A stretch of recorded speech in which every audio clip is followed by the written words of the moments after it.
de Hackingbor. Masonería. Prólogo y capítulo 1. Producción: Alejandro Concha Gajardo, www.alejandroconcho.com. El libro de J. Bohr, que presentamos al público de habla española, trata todas aquellas cuestiones que ponen mejor de relieve lo que fue la masonería en España, sus medios tenebrosos y sus fines, no por inconfesables menos conocidos. Odio a la Iglesia y a la España tradicional. Por primera vez se afrontan clara y valientemente 1000 sucesos hasta ahora silenciados o hábilmente modificados por una época historiográfica de tinte marcadamente liberal y masónico. Por primera vez se verán acontecimientos, añejos y recientes, tratados al desnudo, puestos al descubierto con sus causas verdaderas. Lo mismo el motín de Esquilache que la Ferrerade, la lucha en el siglo XVIII contra la Compañía de Jesús, como el apuñalamiento de la monarquía o la pasada campaña contra España, todo viene tratado aquí. Es un libro del que nadie podrá ya prescindir en cuanto que quiera conocer las causas principales de la decadencia española, debida a la enemiga de la famosa secta. El libro, titulado simplemente Masonería, está compuesto por algunos de los 49 artículos que Francisco Franco publicó en el diario falangista Arriba, entre el 14 de diciembre de 1946 y el 3 de mayo de 1951. El libro se publicó finalizada la Segunda Guerra Mundial y en él se recogen las tesis del dictador sobre Mussolini o Hitler. En el prólogo, escrito por el propio Franco, se destaca que el libro nace como una necesidad viva, pues son muchos los españoles que, dentro y fuera del país, anhelan conocer la verdad y el alcance de una de las cuestiones más apasionantes, pero a la propia vez, poco conocidas de nuestro tiempo: la de la masonería. Prólogo. Nace este libro como una necesidad viva, pues son muchos los españoles que, dentro y fuera del país, anhelan conocer la verdad y alcance de una de las cuestiones más apasionantes, pero a la propia vez, peor conocidas, de nuestro tiempo: la de la masonería. Se hace indispensable el recoger en un texto hechos probados y registrados en los anales españoles que, omitidos por la mayoría de los historiadores liberales, destacan la magnitud del cáncer que corroe a nuestra sociedad. Uno de los medios preferidos por la masonería para alcanzar sus fines es el secreto. No se le podía favorecer el juego. Era preciso desenmascararla, sacar a la luz y satisfacer la legítima curiosidad de tantos en ello interesados. Movidos por esta necesidad es por lo que agrupamos bajo el título de este libro una serie de artículos publicados en el diario Arriba desde 1946 hasta la fecha. Teniendo, pues, el lazo de unión de la materia común a que se refieren y existiendo entre ellos un encadenamiento lógico, ofrecen al mismo tiempo la particularidad de su independencia. Queremos decir que estaban escritos para ser entendidos individualmente, porque así lo requerían las circunstancias en que se publicaban. El conjunto de lectores de la prensa es una masa fluida para la cual si cada artículo hiciera referencia al anterior el texto del mismo perdería sentido. Era preciso, por ello, insistir en los puntos generales, a riesgo de repetirse. Esa nota es la que observará el que leyere, pues hemos preferido recoger completos los textos de los susodichos artículos, no solo porque, en último término, parece aconsejable dejar bien sentados los principios básicos de nuestra argumentación, sino, además, porque de esa forma el que precise en un momento dado información sobre cualquiera de los temas indicados en el índice no se verá obligado a la rebusca fatigosa de datos complementarios entre el resto de las páginas. Pero, además, surge este libro como una defensa de la patria. Como decíamos en sus principios. Comillas. No hubiéramos descubierto estas intimidades, si la besanía, y la pasión de que contra nuestra patria dan muestras, no nos obligasen nuestro puesto de vanguardia, a no abandonar una sola de las armas que Dios nos ha puesto en nuestras manos. Y ninguna más eficaz que desentrañar y hacer públicas las actividades de esa secreta institución, con sus fines conocidos, odio a Roma y a España, y sus hechos inconfesables. Nos hallamos ante uno de los secretos menos investigados de la edad moderna. Ante uno de sus más repugnantes misterios. Llevados de las apariencias, no son pocos quienes con harta inocencia admiten que la masonería ni tiene la importancia que se le quiere achacar, ni sus fines son tan innobles, ni sus procedimientos tan criminales. Y exponen como principal argumento el hecho de que en Inglaterra la mayoría de la gente de más alta calidad social pertenece a la masonería. He aquí, pues, el campo que es necesario deslindar. No atacamos a la masonería inglesa, y poco nos preocuparía si se encerrase en los límites naturales de sus dominios, porque lo que nos interesa no son tanto sus características como su afán de extenderse desbordando sus fronteras. La masonería es un producto inglés, al modo como el comunismo lo es ruso. Un producto que ha logrado nacionalizarse en otros países, como en Norteamérica, y especialmente en Francia, a la manera que el comunismo lo ha hecho en Yugoslavia. Pero de la misma forma que el comunismo, en Francia o en Italia, no respira más que conforme a lo que le indican sus amos desde Moscú. De análoga forma la masonería española cumplía aquellas consignas que partían de Londres o de París. Que la masonería fue la activa socavadora de nuestro imperio nadie puede negarlo. Ella fue quien logró la expulsión de los jesuitas, uno de los hechos que causaron más daño en nuestra América. Ella, quien llevó la guerra en nuestras colonias y quien convirtió a nuestro siglo XIX en un rosario sin fin de revoluciones y de contiendas civiles. Para Inglaterra fue el medio de activar la desmembración de un imperio que le hacía sombra. Para Francia, el mejor sistema de eliminar su frontera su y una rival. A ninguna de las dos naciones le convino jamás una España fuerte, y jugaron a la limón, para lograrlo. Si ello puede parecer a algunos natural y humano, más lógico natural y humano es que los españoles procuremos zafarnos de tan generosos amigos, eliminando la peste que nos envían, aunque venga encubierta por la amistad. Que nunca nos han sido más dañinas las maniobras franco-inglesas que cuando presentaban por delante la sonrisa de lo amistoso. Producción: Alejandro Concha Gajardo, www.alejandroconcho.com. La política internacional no suele tener entrañas. En ella, amistades y sentimentalismos no cuentan. Jamás un país suele llevar su celo por otro más allá de sus propios intereses.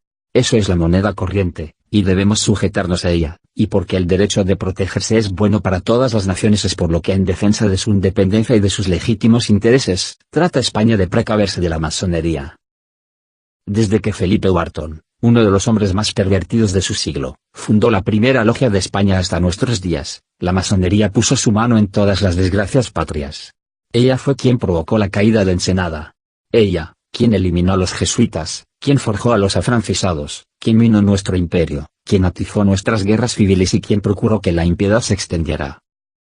Ya en nuestro siglo, la masonería fue quien derribó a Maura, y quien se afanó siempre por atarnos de pies y manos ante el enemigo, la que apuñaló a la monarquía y, finalmente, quien se debate rabiosa ante nuestro gesto actual de viril independencia. ¿Cómo se nos puede negar el derecho de defendernos de ella? ¿Es que puede alguien escandalizarse porque España la haya puesto fuera de la ley? Los masones en España significan esto: la traición a la patria y la amenaza de la religión. Abyectas figuras que, por medrar, son capaces de vender sus hermanos al enemigo. Todo esto es lo que se demuestra en estas páginas. El que quiera conocer cuánta maldad, qué perversos planes, qué odiosos medios utiliza la masonería, que lea estas páginas. Quien quiera encontrar las pruebas de por qué España acusa a la masonería y la expulsa de su seno, que compulse este libro. Que después de leído, si lo hace atentamente, no puede quitarnos la razón. De Hackenborg. Masonería. Este libro, titulado simplemente Masonería, está compuesto por algunos de los 49 artículos que Francisco Franco publicó en el diario falangista Arriba, entre el 14 de diciembre de 1946 y el 3 de mayo de 1951. Fin del prólogo. Capítulo 1. Masonería y comunismo. 14 de diciembre de 1946. Todo el secreto de las campañas desencadenadas contra España descansan en estas dos palabras: masonería y comunismo. Todo el secreto de las campañas desencadenadas contra España descansan en estas dos palabras: masonería y comunismo. Antagónicas entre sí, pues ambas luchan por el dominio universal, la segunda le va ganando la partida a la primera, como en la Organización de las Naciones Unidas se viene demostrando. El hecho no puede ser más natural. Así como la masonería mueve las minorías políticas sectarias, el comunismo, más ambicioso, se apoya en una política de masas explotando hábilmente los anhelos de justicia social. Mientras la primera carece de masas y tiene que vivir en la clandestinidad, que es su arma, el segundo dispone de la quinta columna, con núcleos en los distintos países. La pasión personal de determinados masones hizo olvidar la conveniencia de la secta para enrolarse al carro de Moscú. Todo el conjunto de las deliberaciones de la ONU, la propuesta inopinada de Tigre, grado 33 de la masonería, que no le priva, a su vez, de estar al servicio de Moscú. La burda maniobra de Spaak, grado 33 también de la masonería belga. El compadrazo de Giral, grado 33 de la española. La actuación de Padilla el mexicano, grado 33 de la de su país. La conducta de algunos delegados que, contra las órdenes de sus gobiernos, se ausentan, o no votan, son señales inequívocas de que por encima de la voluntad de los pueblos, de la conveniencia de las naciones y de su propio prestigio, existe un poder internacional secreto mucho más terrible que todos los fascismos sabidos y por haber, pues se mueve en la clandestinidad, maniobra y hace y deshace a capricho de los que pomposamente se titulan representantes de la democracia. No hubiéramos descubierto estas intimidades, pues no somos amigos de inmiscuirnos en las vidas ajenas. Allá ellos con sus conciencias, si la besanía y pasión de que contra nuestra patria dan muestras, no nos obligasen nuestro puesto de vanguardia a no abandonar una sola de las armas que Dios ha puesto en nuestras manos. El alzamiento español, contra todas las vergüenzas que la República encarnaba, para salvar una patria en trance de desmembración, fomentada a través de la masonería por quienes aspiraban a aprovecharse de los azerbaiyanes en Cataluña, y en Vasconia, tuvo que extirpar de nuestro suelo dos males. El de la masonería, que había sido el arma con que se había destruido el imperio español y fomentado durante siglo y medio sus revoluciones y revueltas, y el comunismo internacional, que en las últimas décadas venía minando y destruyendo toda la economía y el progreso de la nación española, y que había llegado al momento, por nadie discutido, de implantar por la fuerza el terrorismo del comunismo soviético. Toda la protección que los rojos españoles encuentran en los medios internacionales tiene una misma explicación y un mismo origen. O son los masones los que los apadrinan y apoyan, o son las embajadas soviéticas y sus agentes quienes los mandan y los financian. Producción: Alejandro Concha Gajardo, www.alejandroconcho.com. Masonería y comunismo, enemigos a muerte y en franca lucha, se unen, sin embargo, en esta ocasión a través de los Giral y de los Tribelli, creyéndose cada uno capaz de ganar la partida a su contrario, con el desprecio más absoluto al pueblo español y a sus derechos, olvidando que España con su sangre y con sus armas se ha redimido hace 10 años del cáncer que la corroía y que los españoles saben lo que se juegan en todos esos cambios y aventuras que los masones del extranjero le ofrecen. ¿Pueden otras naciones no católicas adoptar la masonería a formas patrióticas y aún prestarles servicios en otro orden? Pero lo que nadie puede discutir, masones o no masones, es que la masonería para España haya constituido el medio con que el extranjero destruyó el imperio español, y a caballo de la cual se dieron todas las batallas de orden político revolucionario en nuestra patria. La quema de las iglesias y conventos de mayo de 1931, la expulsión de la Compañía de Jesús, así como anteriormente la de las órdenes religiosas y la incautación de sus bienes en el pasado siglo por el masón Mendizábal. Los asesinatos de Melquiades Álvarez, de Salazar Alonso, de Abad Conde, de López Ochoa, de tantos y tantos republicanos asesinados bajo el dominio rojo en Madrid, fueron obra criminal y meditada de la masonería. Qué de extraño tiene, en los que en aquella ocasión y tantas de la historia armaron la mano del asesino para eliminar a sus compañeros arrepentidos, que hoy esgrimen todos sus artificios, toda su maldad y todas sus fuerzas contra quien en España encarna el espíritu antimasónico y le asegura la tranquilidad y el orden. Si el ataque de Moscú y de sus Kisling, los representantes de los pobres pueblos sojuzgados e invadidos, tiene una explicación de orden comunista, la conducta de otros delegados tiene esta fácil e incontrovertible demostración. Han marchado a la cabeza en el ataque dos representantes, aparte de los del lado soviético, el belga y el francés. Valiéndose el primero de su experiencia parlamentaria y masónica introdujo, contra la propia voluntad y sin votación, palabras injuriosas que satisfacían a su odio y que representaban en sí una de las infames mayores que se hayan cometido en la Asamblea, esto es, que el representante de una nación que tiene una mayoría católica en su parlamento, nación que se distingue por su cordura y su espíritu ecuánime, considerada como uno de los pueblos más civilizados y progresivos de Europa, es traicionada por su representante, que llevado de sus fobias personales y de su espíritu masónico, sorprende a la Asamblea desprestigiando a su país y echándole encima un baldón de ignominia. No es una sorpresa para los españoles la conducta del señor Spaak. Hace tiempo se especulaba en círculos financieros de Madrid con el ataque. El pueblo belga podría hacer en este sentido importantes investigaciones. Para nosotros nos basta señalar su calidad de masón y su obediencia al sectarismo y al odio masónico contra nuestro caudillo y contra nuestro régimen. Es la reprise de aquella otra acción masónica que erigió en una plaza de Bruselas un monumento al anarquista español Francisco Ferrer Guardia, masón grado 33, fusilado por anarquista en Barcelona en la Semana Sangrienta del año 1909. Por cuanto a los franceses se refiere y a ese desdichado M.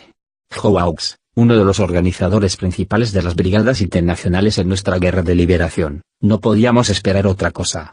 El espíritu anti-español y de mala vecindad de la masonería francesa hace muchos años que lo padecemos, ha sido un medio de que se valió la nación francesa para suprimir una frontera.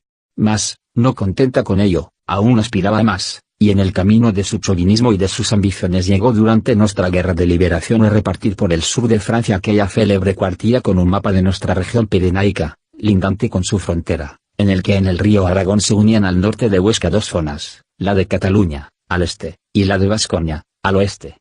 España, interpuesta por estas, aparecía rotulada al sur. Letreros elocuentes destacaban sobre el dibujo, en azul. Comillas. Una España fuerte es la mosca en la nuca de Francia. Y se incitaba en la hoja a ayudar a los rojos españoles. La masonería francesa, a través de lo que ella llama garante de amistad de los valles de España, una especie de comisario político de la masonería que en los últimos tiempos desempeñaba un sectario francés llamado Feliciano Court, era la inspiradora de todas estas agresiones contra nuestra patria. Pero no ha quedado ahí. La ambición ha sido tanta que no podemos callarla.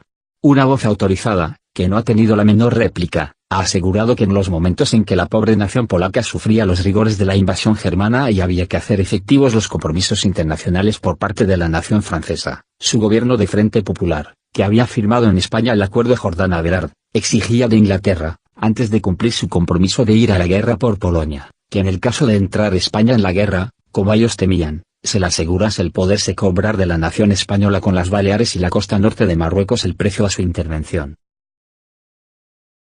He ahí al descubierto quién maquina contra quién.